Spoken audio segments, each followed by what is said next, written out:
ဒီနွားမျိုးစိတ်ကတော့ကဘာပေါ်မှာအလွန်ထူးခြားပြီးတော့ကြွက်သားဖွင့်မျိုးအများဆုံးနွားမျိုးစိတ်တစ်မျိုးပဲဖြစ်ပါတယ်သူ့ကိုဒေါ်ဘယ်မာဆယ်လင်ကြွက်သားနှစ်ထပ်ရှိတဲ့နွားလို့လည်းခေါ်ကြပါတယ်ဒါကတော့ဘေဂျီယန်ဘလူးလို့ခေါ်တဲ့ဘေဂျီယန်နိုင်ငံကနွားမျိုးစိတ်တစ်မျိုးပဲဖြစ်ပါတယ်ဒီနွားကိုဘေဂျီယန်ကမူရင်းနွားမျိုးနဲ့အင်္ဂလန်နိုင်ငံကရှော့တန်လို့ခေါ်တဲ့နွားမျိုးစိတ်တို့မျိုးဆက်မွေးမြူပြီးပေါက်ဖွာလာတဲ့နွားမျိုးစိတ်တစ်မျိုးပဲဖြစ်ပါတယ်ဒါကြောင့်မိုင်အိုစတေတင်လို့ခေါ်တဲ့မျိုးရိုးဗီဇပြောင်းလဲမှုကြောင့်တခြားနွားတွေအတွက်ကြွက်သားပိုမိုဖွံ့ဖြိုးလာတာပါ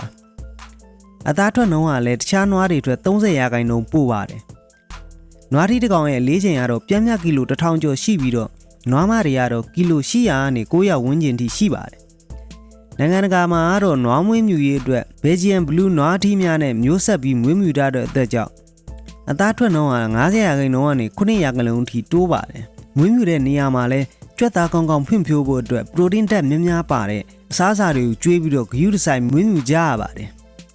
ဒီနွားတွေရဲ့အသားဟာအဆီနဲပြီးတော့အသားများတဲ့အတွက်ကြောင့်ကျန်းမာရေးနဲ့ညီညွတ်ပြီးအရန်ကိုအရသာရှိပါတယ်သူ့အသားကိုပရီမီယံ level ထိသတ်မှတ်ထားပြီးတော့ဈေးလည်းကြီးပါတယ်ဒါကြောင့်ဒီနွားမျိုးစားကကဘာပေါ်မှာနွားမွေးမြူရေးအတွက်အားထားရတဲ့နွားမျိုးစိတ်တစ်မျိုးလည်းဖြစ်ပါတယ်